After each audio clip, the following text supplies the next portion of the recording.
Ito ang palaging iniiwasan ko kapag nagdi-deliver.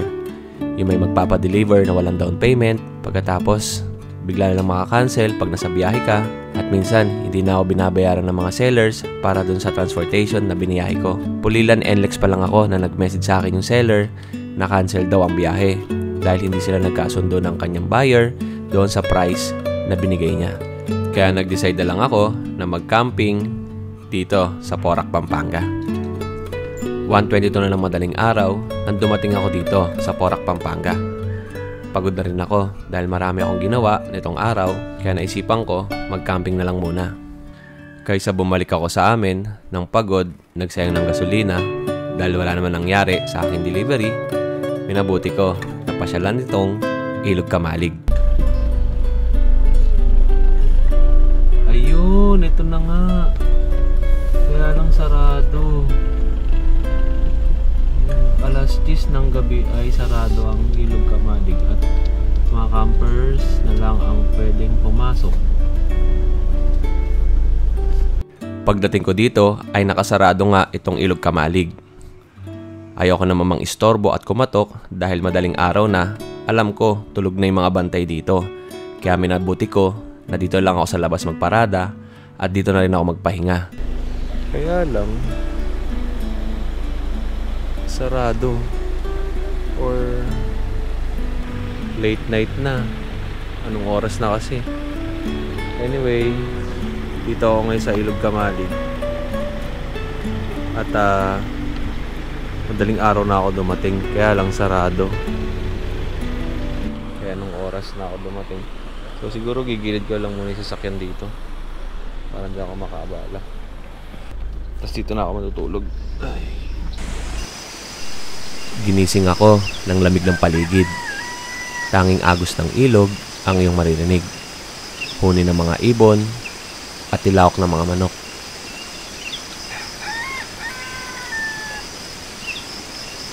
Eto, good morning sa inyo mga bengkalista. Hanapin natin si Mang Sito sa loob.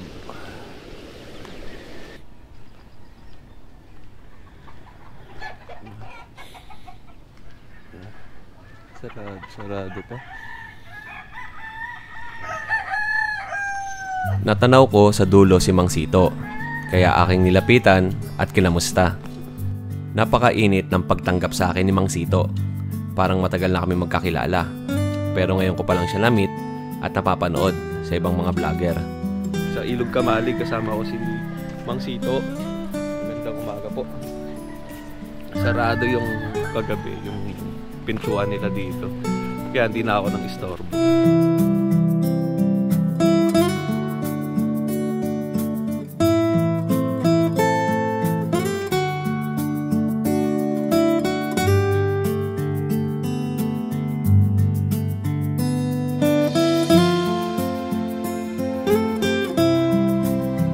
Kapag nagpunta kayo dito sa Ilog Kamalig, lahat ng o-orderin yung ulam ay from the scratch. Ang ibig sabihin, wala pang nakaprepare na ulam dito. Kung ano yung gusto mong ulamin, lulutuin pa lang ni Tita Malu. Pero ang nagustuhan ko, yung kanyang lomi. Lomi na may halong pagmamahal. Yung lomi? Ay, sige po. Lomi na may halong pagmamahal. Yun ang gusto ko. Naitayo ko na yung aking tent at mag-aalmusal muna ako dito kay Tita Malu. Sinamahan ako ni Tatay Sito at konting kwentuhan hanggang maubos ko itong aking lomi. Ito, nagtayo ako ng tent sa ilalim ng puno, kamatsili. Ayan, kita nyo ba? Dito ako nagtayo ng tent kasi pag doon ako nagtayo ng tent sa labas ay sobrang init. Tanghali, 'di ba? Maganda kung doon kayo magtatayo ng tent is darating kayo dito mga alas 2, alas 3 para overnight camping kayo. Kasi ako kanina dumating ako ng 1:30 or 1:45 ng madaling araw. Kaya doon ako nagpark sa labas. Hindi ko naman alam na pwede palang pumasok dito sa loob. Kaya lang kasi may harang yung gate. Ayoko naman na nang aabala ng tao pag ganong oras na ng gabi. Pero sabi nga sa akin kayo na ni Tatay Sito na dapat kinatok ko sila. Sa pananghalian naman ay pinagluto ko ni Tita Malu ng tinolang manok na may halong pagmamahal. Kakatapos ko lang mananghalian dun sa tindahan ni Ate Malu. At nagkakakwentuhan nga kami ni Tatay Sitio dun sa kung sino yung gumawa nito, kung sino yung mga kasama niya mag-build ng lugar na to. Nakakamangha dahil mag-isa lang talaga siya na nagbubuo netong lugar na to. Siya naglilinis, siya din yung nagtayo ng lugar na to. CR muna tayo. Ito yung CR. May CR sila dito. Ayan o.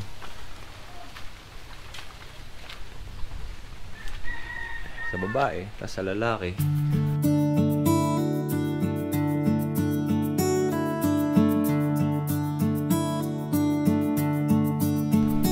Eto, good day mga kadenggalista. May kasama tayo dito. Ayan o. Ano pangalan mo? Lawrence. Sino? Lawrence. Ikaw? Kiel. Si Kiel. Totoy. Si Totoy, oh. Oh, Tisoy. Oh, ayan, maglalakad si Kuya Odeng dito. Titingin tayo sa loob. Tignan natin tong Ilog Kamalig. Ito ang itsura ng Ilog Kamalig. Alas 2 ng hapon.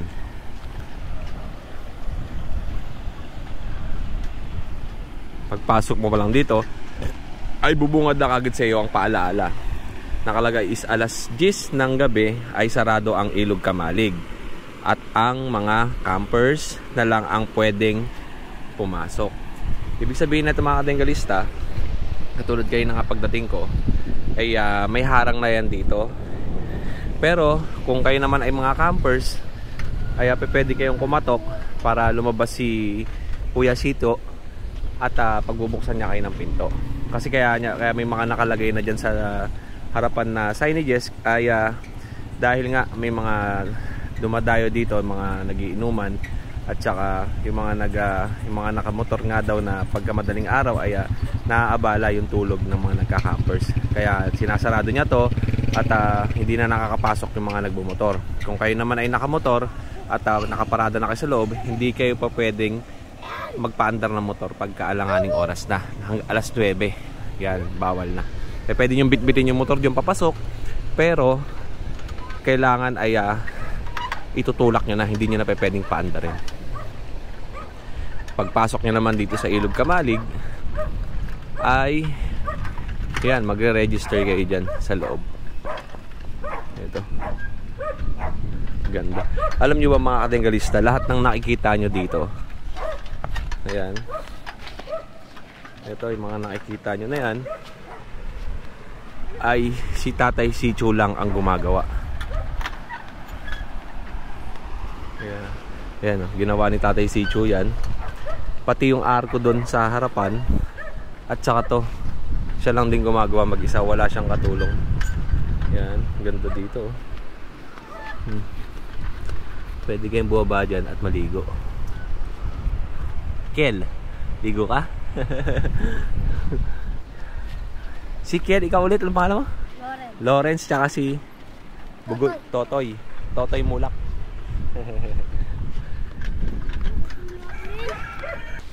May numbering ang camping site dito from 1 to 10. At may mga nakalagay na contact number. If ever na maingay ang inyong katabing tent, ay pwede kayong mag-text o tumawag kay Tita Malu para sila ang sasaway mismo sa mga katabi nyong tent na sobrang ingay. Pwede rin kayo magpa-reserve dito. Tumawag lang kayo sa contact number ni Tita Malu or mag-message doon sa Ilog Kamalig na Facebook page. Kung napapansin ninyo, merong mga nakalagay na reservation sa ibang mga camping site.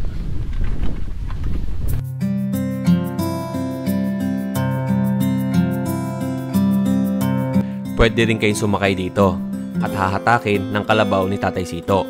Depende na lang sa inyo kung magkano donation ang ibibigay mo para sa paghatak ng kalabaw at maiikot kayo dito sa Ilog Kamalig. Dito niya inaano yung kalabaw. Ayan. Tapos, dyan tayo nagpark. Napakaluwag din ng area. May hyena, oh. Hello! Lagi! Kala ko hyena eh. Si Totoy, oh. Ito yung mga bata dito. Halika, Totoy. Sama ka? Mamasyal tayo? Yayo, kuya. Kay Tito. Asan yung isda? kalikasan. May mini fish pond si Tatay Sito rito. Pwede kayo mamingwit. May isda sila ditong hito at tilapia. At pagkatapos yung mamingwit, kung gaano karami ang inyong nakuha, ay titimbangin yan doon sa tindahan ni Tita Malu. At yun ang inyong babayaran. Tingnan natin. Hindi siya sabi sa akin, Tatay Sito, na namimili siya ng mga isda. Tapos ilalagay niya dyan para pwede kayo mamingwit. Tapos kung ilan yung nabingwit nyo ay kikiluhin. At yun yung price na babayaran ninyo dito. Kasama ko si Tatay Sito, Tatay Sito. At sinalubong niya ako dito kayo ng umaga pagdating ko kasi nga natulog ako dun sa labas. At magpapakwento lang tayo kay Tatay Sito kung ano ba yung istorya netong Ilog Kamalig. Tatay Sito, kamusta po kayo? Ito naman, mabuti naman kahit na maraming masasaya nangyari dito. At marami din ang mga pagsubok, pero yun ang mga pagsubok na yun ay yun ang nagpapatibay sa atin kung paano natin itutuloy ang ating nasimulan. Kasi ito ay dating basurahan, dating katulad ng patay na hayop. Ngayon, ito na, pinapasyalan na, hindi lamang dito sa Pampanga, umabot na hanggang Manila, hanggang Tugigaraw. Kaya itutuloy ko ang ating nasimulan, hindi para sa akin kundi para sa lahat, lalong-lalo na yung mga kasalukuyan mga bata ngayon at mga susunod pang generasyon. Sana kung meron na mga katulad ko na mga harap na linisin ang kanilang mga ilog, huwag kayong matakot. Huwag kayong matakot, masumubok at magsimula. Tulad ngayon, narinig ko nung isang araw o nung isang umaga, pagbukas ko ng radyo, parang ang ating mahal na Pangulo ay bibigyan ng mga pondo ang bawat munisipyo na ipapalinis ang mga ilog. Kaya natutuwa ako dahil ako mahal ko yung mga ilog kasi ang tubig ay buhay. Kaya dapat natin mahalin ang ating mga kailogan. Kaya ito, sana maging alimbawa. Ito si Ilog Kamalig na ayan, dating marumi, ngayon ito na siya. Kaya at advice ko na rin sa mga kabataan na mahalin ang ating inang kalikasan at pagbutihin ang pag-aaral at yan ang tunay na kayamanan pag kayo ay natapos. Hindi lamang kayo ang masasyan at inaan yung mga magulang. Dito sa Porac marami kami magagandang lugar, kaya lang hindi nila nabibigyan ng pansin kasi mga karamihan dito puro kware. Maliban pala sa kware, merong kayamanan na itinatago si Porac. Tulad ng mga bundok, mga ilog, yan pala yung tunay na kayamanan, hindi yung paninira sa kalikasan.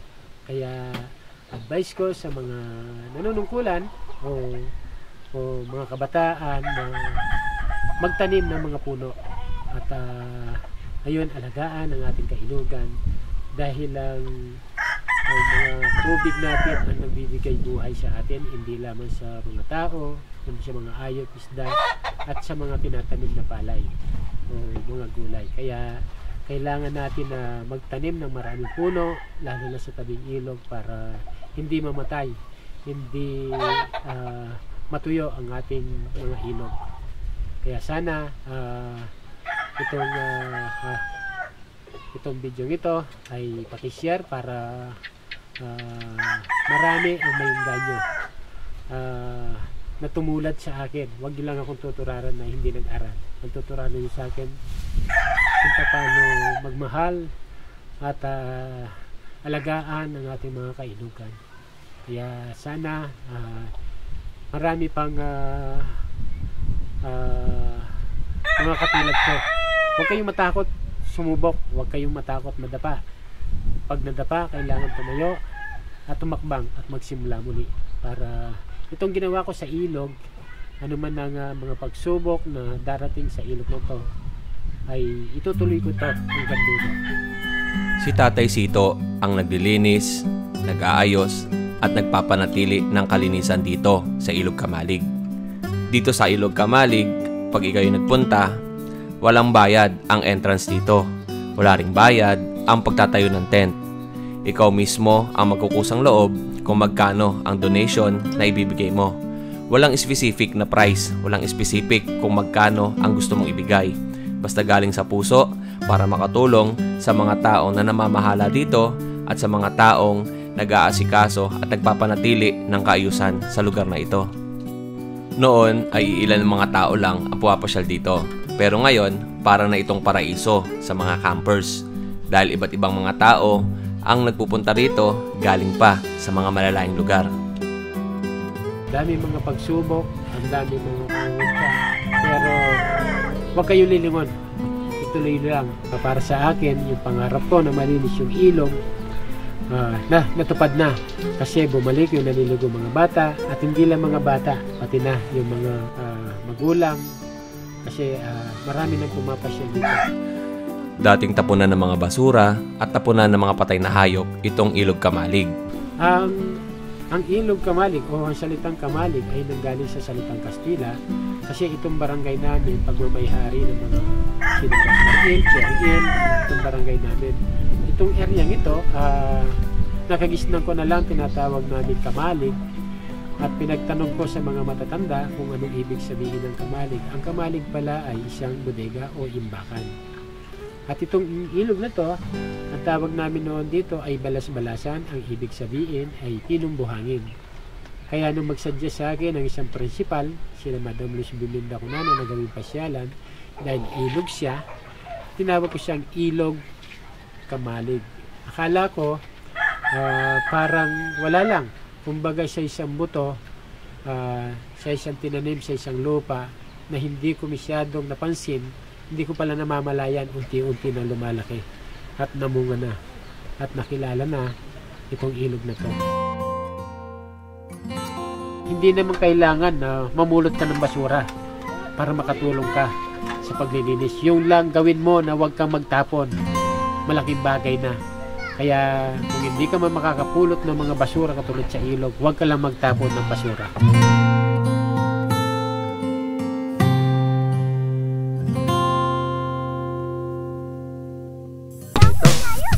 Dinikita natin ang sticker yung bike. Ano pangalan mo ulit? Si Lawrence. Ito, dinikita natin ang sticker ni Kuya Oding, yung bisikleta ni Lawrence. Next naman natin si Toto. Si Toto. Toto. Ito si Toto, yun. Dinikitan din natin sticker. Sa atin didikit.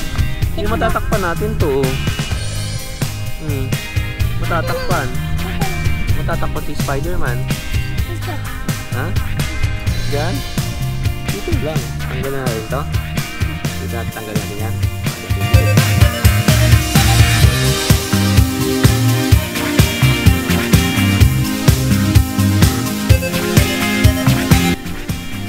Tarpaulin pala to, tarpaulin. Yan si Toto yun. May sticker na ni Kuya Oding. Ni-request sila kay Kuya Oding, dikitan daw natin ang sticker. Okay, sa'yo, meron na eh. Halagyan pa natin sa kabila. Wala na yung mga kasama natin dito. Kanina pagdating kong umaga, walang tao dito. Tapos, pagdating ng ilang oras, ay may dumating. Yung nabara nga sila, sir, bagong subscriber natin. At umuwi na. Ako na lang naiwan dito. Tsaka may mga grupo pa doon. 2 grupo ata yun. Isang grupo lang pala. Family. Na nagka-camping din. Nandun naman sila sa ilalim ng puno. Ogi! Ogi!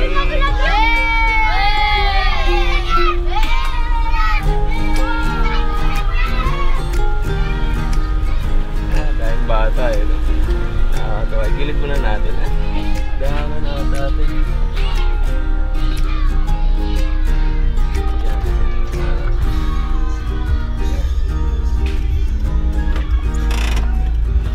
May bibigay ako sa inyo.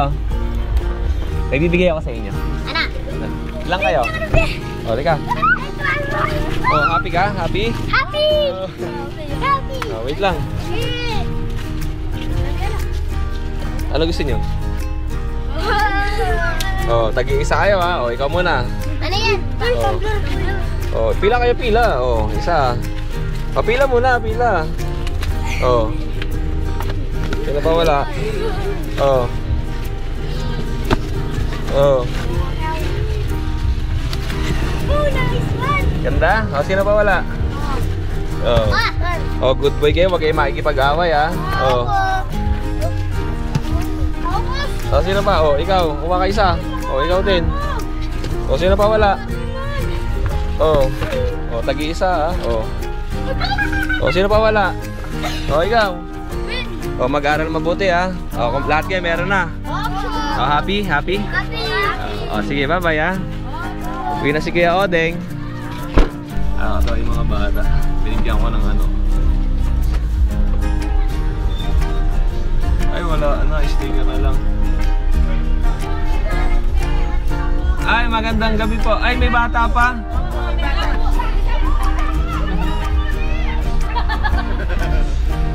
Ah, hindi ka kasi tricycle.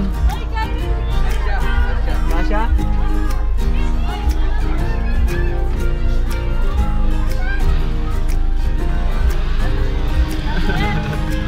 Matuwa naman yung mga bata. Hindi lang, hindi pa tayo.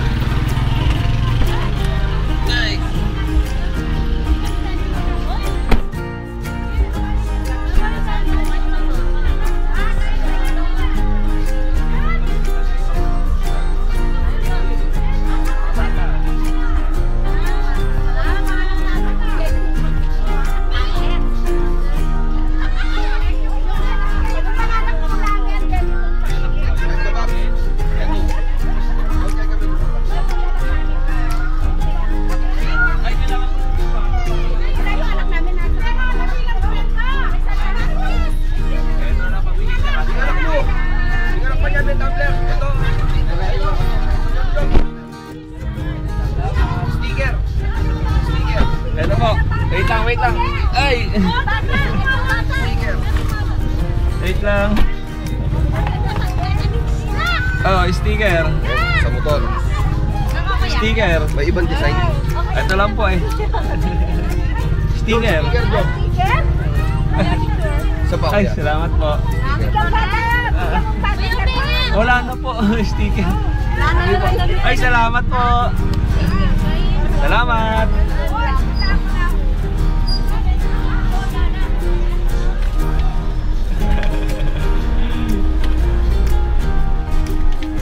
Nakakatuwa tayong bata pala dito. Nakakatuwa naman to. Lahat siya nabigyan natin.